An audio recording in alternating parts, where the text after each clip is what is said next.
Hello बच्चों। आज हम आप लोगों को आपकी हिंदी की जो बुक है बसंत भाग 1 का लेसन नंबर 17, ये लास्ट लेसन है जिसका नाम है सांस सांस में बांस। इसके जो जितना भी दिया गया है बुक लेसन में आपके, इन सब के बारे में आज हम आपको समझाएंगे कि क्या क्या है सांस सांस के बांस में के लेसन में। तो सबसे पहले बता दें कि हम आपको कि ये एक निबंध है जो किसके द्वारा लिखा गया है, एलेक्स एम जॉर्ज के द्वारा लिखा गया है। चलिए अब शुरू करते हैं इस लेसन को जिसका नाम है सांस सांस में बांस। सांस सांस में बांस, जाहिर सी बात है सांस सांस में मतलब हर एक जगह बांस का प्रयोग। तो एक जादूगर थे जिनका नाम क्या था, चंकी चंग लनबा।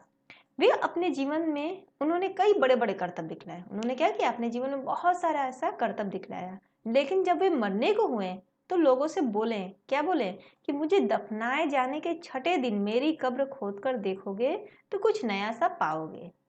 ठीक है, वे जादूगर थे और उन्हें दफनाया गया। मरने से पहले वो कहे थे कि मुझे दफनाए जाने के छठे दिन मेरी कब्र को जब खोदोगे तो खोद कर देखोगे तो कुछ नया सा मिलेगा। तो कहा जाता है कि मौत के छठे दिन उनकी कब्र खोदी गई। ठीक है, और उनमें उसमें से निकले बांस की टोकरियों के कई सारे डिजाइन। जब उनकी कब्र खोदी गई तो वहां क्या मिला कि बांस की मतलब बम्बू जो होता है बांस, उसकी टोकरियों के बहुत सारे डिजाइन मिले। लोगों ने उन्हें देखा और पहले उनकी नकल की और फिर नए डिजाइन भी बनाए। चलिए अब आगे जानते हैं कि बांस जो है वो भारत के विभिन्न हिस्सों में बहुतायत में होता है। बहुतायत में मतलब बहुत अधिक मात्रा में होता है। कौन से हिस्सों में, भारत के कई ऐसे हिस्सों में, जैसे भारत का उत्तर पूर्वी क्षेत्र के 7 राज्यों में बांस बहुत अधिक उगता है। ठीक है, उत्तर पूर्वी जो नॉर्थ ईस्ट का जो हिस्सा है उसके जो 7 राज्य है उसमें बांस बहुत ज्यादा उगाया जाता है। इसलिए वहाँ बांस की चीजें बनाने का चलन भी खूब है। वहाँ पे क्या होता है, बांस की चीजें बहुत ज्यादा बनाई जाती है। सभी समुदायों के भरण पोषण में इसका बहुत हाथ है। ठीक है, वहाँ पे जितने भी समुदाय पाए जाते हैं वे सब इस बांस से चीजों को बनाते हैं और सभी साथ देते हैं। यहाँ हम खास तौर पर देश के ही उत्तरी पूर्वी राज्य, देश का ही जो 7 उत्तर पूर्वी राज्य है उन 7 राज्य में जो है नागालैंड, जो है नागालैंड राज्य, उसी की बात करेंगे। ठीक है, और नागालैंड के निवासियों में बांस की चीजें बनाने का भी खूब प्रचलन है। जो नागालैंड में रहने वाले लोग हैं, वहाँ पे निवासी हैं, उनमें भी बांस से चीजों को बनाने का बहुत ज्यादा फेमस है। इंसान ने जब हाथ से कलात्मक चीजें बनानी शुरू की तो बांस की चीजें तभी से बन रही है। अब यहाँ पे बताया जा रहा है कि बांस की चीजें कब से बनना शुरू हुई, मतलब जब से इंसान हाथ से चीजें बनाना शुरू किया होगा। कलात्मक मतलब बुनाई कढ़ाई, ऐसे बहुत सारी चीजें होती है ना। जब से हम लोग हाथ से कोई भी चीजों को बनाना शुरू किए होंगे शायद तब से ही बांस की भी चीजें बन रही हैं। आवश्यकता के अनुसार इसमें बदलाव हुए हैं और अभी भी हो रहे हैं, और जैसे जैसे जरूरत हुआ है वैसे वैसे इसके बांस के चीजें बनाने में बदलाव भी हुए हैं। पहले भी हुए हैं और अभी भी हो रहे हैं उनमें बदलाव। कहते हैं कहते हैं कि बांस की बुनाई का रिश्ता उस दौर से है जब इंसान भोजन इकट्ठा करता था। ठीक है, अब यहाँ पे कहा जा रहा है कि बांस की बुनाई का रिश्ता कब से है, उस समय से है। उस दौर से मतलब उस समय से है जब लोग क्या करते थे, भोजन इकट्ठा करते थे। शायद भोजन इकट्ठा करने के लिए ही उन्हें कुछ डलिया नुमा चीजें बनाई होंगी। ठीक है, यहाँ पे कहा जा रहा है कि शायद हो सकता है जब पहले के लोग भोजन इकट्ठा करते होंगे तो उनको भोजन रखने के लिए कुछ चीजें चाहिए होंगी, तो उन्होंने क्या किया होगा, इसी बम्बू से ही डलिया नुमा चीजें मतलब बांस से बना दी होंगी। क्या पता बया जैसी किसी चिड़िया के घोंसले से टोकरी के आकार और बनावट की तरकीब हाथ लगी होगी। अब वो कैसे सोचे कि टोकरी को बनाया जाए, तो बया एक पक्षी है जिसका जो घोंसला कैसा होता है, टोकरी के ही जैसा होता है। शायद उन्होंने उस टोकरी को ही देख के सोचा होगा कि इसको कैसे बुनकर बांस से बनाया जा सकता है। उसी से उनको तरकीब आया होगा, तरकीब मतलब आइडिया आया होगा। बांस से केवल टोकरियां ही नहीं बनती। ठीक है, बांस से ये नहीं कि सिर्फ टोकरियां ही बनती है, बांस से की खपच्चियों से ढेर सारी चीजें भी बनाई जाती हैं। अब बांस की खपच्चियां क्या होती हैं, बांस को जब पतला पतला लगभग 1 इंची तक काट के उसको नुकीला बनाया जाता है, मतलब 1 इंची तक काटा जाता है। इसी तरह कई 1 इंची की जो लकड़ियां होती है बांस की, छोटी बड़ी बहुत ज्यादा, जब उसका एक गट्ठर बना दिया जाता है तो उसे ही खपच्चियां कहते हैं। ठीक है, तो बांस की जो खपच्चियां होती हैं, 1 इंची की जो काटी हुई खपच्चियां होती है, 1 इंची से छोटी भी होती हैं, पतली भी होती हैं, बहुत सारी नुकीली भी होती हैं। ठीक है। तो सिर्फ ये नहीं कि इससे सिर्फ टोकरियाँ ही बनाई जाती हैं, जैसे तरह तरह की चटाइयाँ भी बनाई जाती हैं, टोपियाँ भी बाँस से बनाई जाती हैं, टोकरियाँ भी बनाई जाती हैं, बर्तन भी बनाए जाते हैं बाँस से, बैलगाड़ियाँ भी बनती हैं, फर्नीचर भी बनते हैं बम्बू से, बाँस से, सजावट के भी बहुत सारे सामान बनाए जाते हैं, जाल भी बनाया जाता है, मकान भी बनता है बाँस से, पुल भी बनता है, खिलौने भी, ऐसी बहुत सारी चीज़ें बाँस से बनाई जाती हैं। ये नहीं कि सिर्फ टोकरियाँ ही बनाई जाती हैं। चलिए, यहाँ पे दिया गया है बाँस से मेरा रिश्ता, थोड़ा इसको भी जान लेते हैं कि बाँस का यह झुरमुट मुझे अमीर बना देता है। बाँस का यह झुरमुट मतलब चारों तरफ ये जो बाँस है ये मुझे क्या बना दे रहा है? अमीर बना दे रहा है। अमीर किससे? पैसों से नहीं अमीर बना दे रहा है, बल्कि चीज़ों से। जैसे इससे मैं अपना घर भी बना सकता हूँ, बाँस के बर्तन भी होते हैं, औजार इस्तेमाल भी करता हूँ बाँस का, सूखे बाँस को मैं ईंधन की तरह भी इस्तेमाल करता हूँ, बाँस का कोयला भी जलाता हूँ, बाँस का अचार भी खाता हूँ, बाँस के पालने से में मेरा बचपन भी गुजरा, मतलब बाँस का पालना भी बनता है। पत्नी भी तो मैंने बाँस की टोकरी के जरिए ही पाई, मतलब वहाँ पे कुछ नियम होंगे जो टोकरी के जरिए बाँस की टोकरी के जरिए कुछ शादी ब्याह के नियम होंगे, तो उससे पत्नी भी मिली है। और फिर अंत में बाँस पर ही तो लिटाकर मुझे मरघट तक ले जाया जाएगा, मतलब जब हमारी मृत्यु होगी तब भी मुझे बाँस पर ही लिटाया जाएगा। तो इसी बात को वो कह रहे हैं कि बाँस से मेरा रिश्ता, तो कैसा है? बाँस से उनका रिश्ता जन्म से लेके मृत्यु तक है। क्यों? क्योंकि वो बाँस बनाकर ही, मतलब बाँस के झुरमुट में ही अमीर बन गया। अमीर बन गया मतलब बहुत सारी ऐसी चीज़ें जो बचपन से लेके मृत्यु तक उनको बाँस से ही बना हुआ मिला है। आगे बढ़ते हैं कि असम में एक ऐसी ही जाल है, ठीक है? असम में एक ऐसा ही एक जाल है जिसे क्या कहते हैं? जकाई कहते हैं, और उस जकाई से क्या करते हैं? मछली को पकड़ते हैं। छोटी मछलियों को पकड़ने के लिए इसे पानी की सतह पर रखा जाता है, मतलब उस जकाई से मछली पकड़ा जाता है। और किस तरह की मछली? छोटी मछली। देखिए यहाँ पे आप देख सकते हैं, यहाँ पे फोटो है मछली पकड़ने का, ठीक है? जकाई है। तो और फिर उसे जमीन, पानी जो होता है पानी की सतह पर रखा जाता है, फिर धीरे धीरे चलते हुए उसे खींचा जाता है, और बांस की जो खपच्चियां को इस तरह बांधा जाता है कि वे एक शंकु का आकार ले लें। यहाँ पे आप देख रहे हैं जकाई का फोटो, जो बोले थे ना बांस की पतली पतली पतली, लगभग 1 इंची या 1 इंची से छोटी, आधा इंची, इस तरह का काट के खपच्ची बनाया जाता है। उसी खपच्चियों से क्या बनाया जाता है? एक शंकु का आकार ऐसे बांधा जाता है कि वो कैसा आकार ले ले? एक शंकु का आकार ले लें। और शंकु का जो ऊपरी हिस्सा हो वो कैसा हो? अंडाकार होता है। यहाँ पे आप देख सकते हैं ऊपर का हिस्सा अंडाकार है और ये शंकु के जैसा है, इसे ही जकाई कहते हैं। और निचला सिरा कैसा होगा? निचले सिरे पर खपच्चियाँ एक दूसरे में गुथी हुई हैं, और ये जो नीचे का हिस्सा हो, यहाँ पे जो खपच्चियाँ होती हैं बांस की, वे एक दूसरे से जुड़ी हुई होती हैं, गुथी हुई होती हैं। तो ये हो गया जकाई के बारे में, जिससे क्या किया जाता है? मछली को पकड़ा जाता है। खपच्चियों से तरह तरह की टोपियां भी बनाई जाती हैं, ठीक है? असम के चाय बागानों के चित्रों में तुम्हें ऐसी टोपियां पहने हुए दिख जाएंगे। आप ये असम के चाय बागान का फोटो अगर देखे होंगे तो वहाँ पे आपको ये टोपी पहने हुए दिख जाएंगे। हाँ, उनकी पीठ पर बांस की बड़ी सी टोकरी भी देखना ना भूलें। और असम के लोग क्या करते हैं? बांस पर बड़ी सी टोकरी भी लेकर चलते हैं, जिसमें चाय के बागानों से पत्तियों को तोड़कर उसमें रखते हैं। और टोपी, जिसे जापी भी कहा जाता है। चलिए आगे और जानते हैं इसके बारे में कि जुलाई से अक्टूबर घनघोर बारिश के महीने। वहाँ पे क्या होता है नॉर्थ ईस्ट के समय कि जुलाई से लेके अक्टूबर तक काफ़ी ज़्यादा बारिश होती है। यानी वो समय कैसा है लोगों के लिए? लोगों के पास बहुत सारा खाली वक्त, या कहो आसपास के जंगलों से बांस इकट्ठा करने का सही वक्त। वो जो बारिश का समय होता है उस समय लोगों के पास समय भी खाली होता है, और आसपास के जंगलों से वो लोग बांस भी इकट्ठा कर सकते हैं, क्योंकि वो उनके लिए सही वक्त होता है।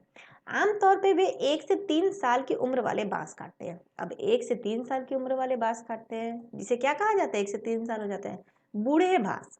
बूढ़ा बांस कौन सा होता है? 1 से 3 साल जब हो जाता है तो उसे बूढ़ा बांस कहते हैं। और वे 1 से 3 साल पुराना ही बांस काटते हैं। क्यों काटते हैं? क्योंकि वे बांस बहुत ही सख्त होते हैं और टूट भी तो जाते हैं, ठीक है? सख्त भी होते हैं और वे टूट जाते हैं, क्योंकि जो कच्चे बांस होते हैं वो मुलायम होते हैं, उनसे बनाना किसी भी चीज़ों को काफ़ी दिन तक नहीं चलता। लेकिन जो पुराने बांस होते हैं वो सख्त होते हैं, उनसे चीज़ें जो बनी होती हैं वे काफ़ी दिन तक चलते हैं। और जब उन्हें तोड़ना होता है पेड़ से, वो जो सख्त बांस होते हैं, तो वो आसानी से टूट जाते हैं। बांस से शाखाएं और पत्तियां अलग कर दी जाती हैं। फिर उसके बाद क्या किया जाता है कि इसके बाद ऐसे बांसों को चुना जाता है जिनमें गांठें दूर दूर होती हैं, ठीक है? यहाँ पे देख सकते हैं, बांस में देखते होंगे कि इस तरह का कुछ कुछ दूरी पर लाइन होता है, गांठ होता है, तो उस तरह का बांस चुना जाता है जिसकी ये जो गांठें होती हैं ये जगह जगह पर दूर दूर होती हैं। दाव यानी चौड़े चांद जैसी फाल वाले चाकू से इन्हें छीलकर खपच्चियां तैयार की जाती हैं। अब देखिए खपच्चियां को कैसे तैयार किया जाता है, दाव से। दाव क्या है, एक चाकू है, ठीक है, जिससे उसको छिला जाता है। किसको, बांस को छिला जाता है, छिलकर खपच्चियां बनाया जाता है। वो जो खपच्ची होती है, खपच्ची की लंबाई जो होती है पहले से ही तय कर ली जाती है कि लंबी खपच्चियां बनाना है या फिर छोटी खपच्चियां बनाना है। मसलन आसन जैसी छोटी चीजें बनाने के लिए बांस के हर एक गठान से काटा जाता है। अगर छोटी खपच्चियां बनाना होता है तो ये जो गांठ होता है इसी गांठ के आकार का लोग काट लेते हैं। लेकिन टोकरी बनाने के लिए हो सकता है कि 2 या 3-4 गांठों वाली लंबी खपच्चियां काटी जाए। और अगर टोकरी बनानी होती तो ये जो खपच्चियां हैं लाइन, ये जो गांठें हैं बांस की, इसकी 3-4 लाइन के बराबर भी लोग पतले पतले लंबे लंबे क्या करते हैं, खपच्चियों को काटते हैं, ठीक है। लेकिन टोकरी बनाने के लिए 2 या 3-4 गठानों वाली लंबी खपच्चियां काटी जाए।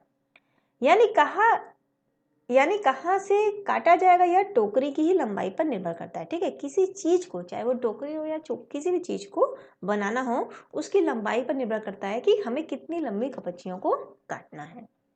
आमतौर पर क्या होता है, मतलब ज्यादातर, कि खपच्चियों की जो चौड़ाई होती है 1 इंच से ज्यादा नहीं होती है। वो लोग जो बम्बू को काटते हैं, काट के खपच्ची बनाते हैं, उसको 1 इंच से ज्यादा नहीं होता है। चौड़ी खपच्चियां किसी की भी चीज को बनाने के काम नहीं आती है। इन्हें चीर कर पतली खपच्चियां ही बनाई जाती है। मतलब इसको काट कर उसको चीर के पतला किया जाता है और पतली खपच्चियां तैयार की जाती हैं।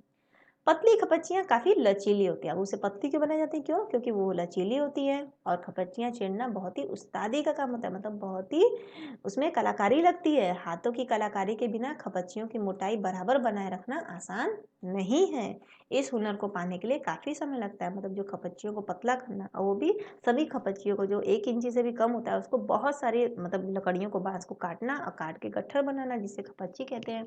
ये भी कोई आसान बात नहीं है कि एक समान उसको पतला करना। टोकरी बनाने से पहले खपच्चियों को चिकना बनाना बहुत जरूरी होता है। फिर यहाँ पर फिर चिकना बनाने के लिए क्या काम लेता है, दाव, जो एक चाकू के समान होता है, वो दाव इस खपच्चियों को चिकना बनाने में काम देता है। खपच्ची क्या होती है, बाएं हाथ में होती है, ठीक है। बम्बू का जो एक पतला लंबा 1 इंची से कम का टुकड़ा होता है, मतलब 1 इंची का ही समझिए, उसे 1 इंची बनाया जाता है चीर चीर कर पतला नुकीला, वो बाएं हाथ में होता है। और जो दाव होता है, जो चाकू के समान होता है, वो कहाँ होता है, दाएं हाथ में होता है। दाव का धारदार सिरा खपच्ची को क्या करता है, दबाए रखता है। ये आप देख सकते हैं कि ये है एक एक ये हो गया, और यहाँ पे ये मतलब ये बांस का जो खपच्ची से ये निकाल से खपच्ची बनाया जा रहा है, इसको पतला कर रहा है ये आदमी सिरा को दाव से, ठीक है। जबकि तर्जनी दाव को एकदम नीचे होती है। अब यहाँ पे क्या कहा जा रहा है कि दाव का धारदार सिरा, जो चाकू का धार होता है, वो खपच्ची को क्या करता है, दबाता है। जो बम्बू पतला है, इसको क्या करेगा, दाव इसको एक सिरा दबाए रखेगा। और जो तर्जनी, आपके अंगूठे की बगल वाली उंगली जो होती है, वो तर्जनी होती है। वो तर्जनी क्या करेगा, दाव को एकदम नीचे होती है, ठीक है, दाव के एकदम नीचे रख के। और इस स्थिति में बाएं हाथ से खपच्ची को बाहर की ओर खींचा जाता है, ठीक है। उसको रख के उसको खपच्ची को क्या किया जाता है, बाहर की ओर चाकू पे रख के खींचा जाता है। इस दौरान दायां अंगूठा दाव को अंदर की ओर दबाता है। अब दायां अंगूठा क्या करेगा, दाव को अंदर की ओर दबाएगा और खपच्ची को बाहर की ओर खींचेगा। और दाव खपच्ची पर दबाव बनाते हुए घिसाई करता है। इससे क्या होता है, चाकू और आपके हाथ से खपच्ची पे दोनों तरफ से दबाव बनेगा और उसे खींचकर नुकीला बनाया जाता है। जब तक खपच्ची क्या हो, एकदम चिकनी नहीं हो जाती, यह प्रक्रिया दोहराई जाती है। ऐसा नहीं है कि एक बार करने से ये चिकना हो जाता है। जब तक वो चिकनी ना हो जाए, यह प्रक्रिया को बार बार दोहराया जाता है। और पतला करना तो और भी दोहराया जाता है। इसके बाद होती है खपच्चियों की रंगाई। अब रंगाई वो लोग कैसे करते हैं, वे लोग खपच्चियों की जो रंगाई करते हैं वो ज्यादातर गुड़हल और इमली की पत्तियों का उपयोग करके करते हैं। और जब काले रंग का करना होता है तो आम की छाल लेते हैं और उसे लपेट कर आम की छालों में कुछ दिन तक मिट्टी के अंदर दबाकर रख देते हैं, जिससे वो काले रंग का हो जाता है खपच्ची। अब बांस की जो बुनाई है वैसे ही होती है जैसे कोई और बुनाई। अब बांस को जब वो लोग बुनते हैं, बुनकर बहुत सारी चीजों को बनाते हैं, तो वो कैसे बुनते हैं, जैसे नॉर्मल बुनाई होता है उसी तरह बुनते हैं। पहले खपच्चियों को चित्र में दिखाए गए तरीके से आड़ा तिरछा रखा जाता है। जैसे आपको देख सकते हैं यहाँ चित्र में दिखाया गया है खपच्चियों को कैसे आड़ा तिरछा रखा गया है, ठीक है, जिसे ताना बाना कहते हैं। नॉर्मल कपड़ा की भी बुनाई जो होती है वो भी ताने बाने से ही होती है। तो आड़ा तिरछा ऐसे रख के पहले बुना जाता है। ये वाला जो पार्ट है, पहले इसको ऐसे तैयार किया जाता है। फिर बाने को बारी बारी से ताने के ऊपर नीचे किया जाता है, आप देख सकते हैं, जिससे एक चेक का डिजाइन बनता है, जैसे पलंग के निवाड़ की बुनाई की तरह। अब पलंग का निवाड़ आप लोग जानते होंगे कि एक फोल्डिंग होता है जो लोहे का होता है, जिसमें क्या होता है चेक चेक की तरह एक ताने बाने की तरह वो फोल्डिंग जो होता है बुनाई किया हुआ होता है, बिस्तर होता है। ठीक है, जैसे ये देखिए इस तरह एक बार इधर ताना बाना, इस तरह स्क्वायर में इसका क्या होता है चौकोर आकार में बुनाई किया जाता है। ट्विल बुनना हो तो हर एक बाना 2 या 3 तानों के ऊपर और नीचे से जाता है। अब ट्विल क्या होता है, ट्विल भी एक बुनाई होती है, जिसमें क्या होता है उसमें एक एक ताना बाना में नहीं बल्कि बुना जाता है, बल्कि 2 या 3 तानों के ऊपर नीचे इसको किया जाता है। इससे क्या होता है कई सारे डिजाइन भी बनाए जा सकते हैं।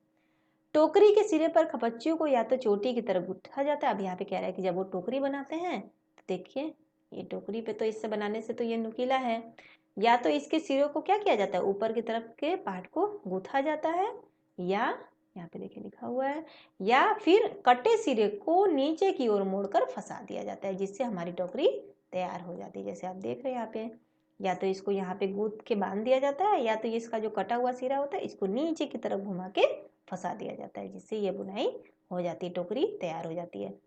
चाहो तो इसे बेचो या घर पर ही अपने काम में ले लो या घर के इस्तेमाल में रखो। अब जैसा आपका, अगर आपका बिजनेस है, आप उसी से पैसे कमाते तो आप उसको बेचिए, या तो अगर घर में रखना इस्तेमाल के लिए बना रहे तो उसे घर में रखिए। तो ये था सात सांस में बांस, जो किसके द्वारा लिखा गया था, एलेक्स एम जॉर्ज के द्वारा लिखा गया था, और ये अनुवाद किया गया किसने, शशि सबलोक ने। तो ये था सांस सांस से बांस निबंध।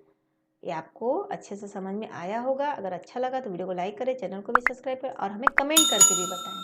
और यदि आपने सब्सक्राइब किया तो उसके लिए धन्यवाद, यदि नहीं किया तो इसको सब्सक्राइब कर लें। और प्लेलिस्ट में जाके बाकी भी अगर वीडियो आपने नहीं देखा है, मैं आपका क्लासेस का पूरा 1 से लेकर 70 तक सारे वीडियो में दे चुकी हूँ। आप सारे वीडियो को हमारे चैनल के प्लेलिस्ट में जाकर देख सकते हैं। और यदि टेक्स्ट के रूप में चाहिए तो आप हमारे वेबसाइट www.educationforindia.com में भी जाकर इसे टेक्स्ट के रूप में भी प्राप्त कर सकते हैं। हमारा वीडियो देखने के लिए बहुत बहुत धन्यवाद।